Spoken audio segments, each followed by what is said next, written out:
Gold trusted gold buyers తాకట్టులో ఉన్న బంగారాన్ని విడిపించి ఈ రోజు ఉన్న మార్కెట్ ధరకే కొనబడును. మరిన్ని వివరాలకు సంప్రదించండి 7771077720. ఈరోజు గౌరవనీయులు ముద్రగడ్డ పద్మనాభం గారిని మర్యాదపూర్వకంగా కలవడము, అదేవిధంగా వారిని కూడా పరామర్శించడం కూడా జరిగింది. మొన్న ఒక పిరికి పంద చర్య కింద భావిస్తూ ఉన్నాము. ఎంతో పెద్ద వ్యక్తులు, గౌరవనీయులు, పెద్ద మనుషుల్ని ఈ రకంగా అగౌరవపరిచే కార్యక్రమం, ఆయన పైన దాడి చేసే కార్యక్రమము ఒక పిరికి పంద చర్యగా అభివర్ణిస్తూ ఉన్నాము.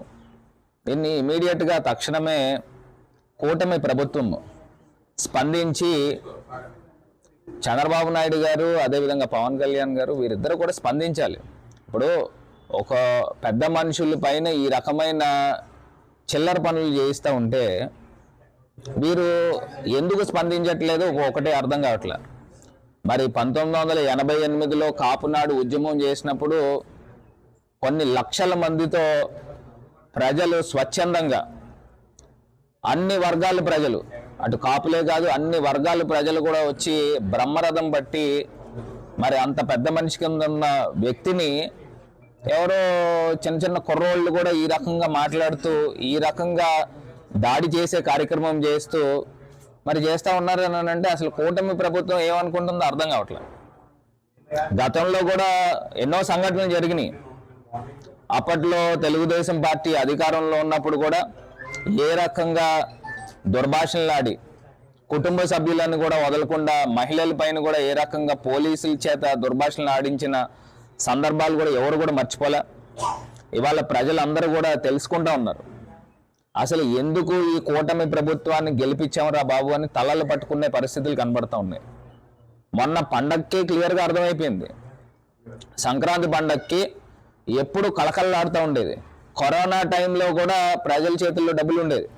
అంటే జగనన్న ఏదో పథకం పేరు చెప్పి డబ్బులు ప్రజలకి ఇచ్చే కార్యక్రమం చేస్తూ ఉండేవారు. మరి వీళ్ళు వచ్చి 9 నెలలు అవుతూ ఉంటే వ్యాపారస్తులు విలవిల్లాడిపోతూ ఉన్నారు. ప్రజలు కూడా చేతుల్లో ఎవరి దగ్గర కూడా డబ్బులు లేవు.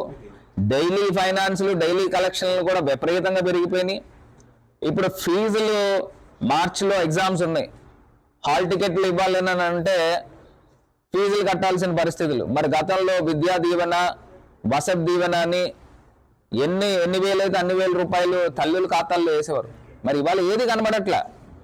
నిజంగా కూడా ప్రజలు కూడా తలలు పట్టుకునే పరిస్థితులు కనబడుతున్నాయి. ఖచ్చితంగా మంచి రోజులు వస్తాయి. ఇప్పటికైనా ఒకటే అంశం చెప్పేది ఏంటంటే, రాష్ట్రంలో దాడులు జరుగుతూ ఉన్నాయి. ప్రత్యేకించి వైఎస్ఆర్సీపీ నాయకులపైన, కార్యకర్తలపైన దాడులు చేస్తూ ఉన్నారు. అంటే నేను ఒక్కటే అంశాన్ని గుర్తు చేస్తూ ఉన్నా. అంటే దాడులు ఎందుకు చేస్తున్నారు? రేపు ప్రజల దగ్గర నుంచి తిరగబడే పరిస్థితులు కనబడతాయి. ఎందుకంటే పథకాలు ఇవ్వకపోతే ప్రజలు కూడా రోడ్ల మీదకి వస్తారు.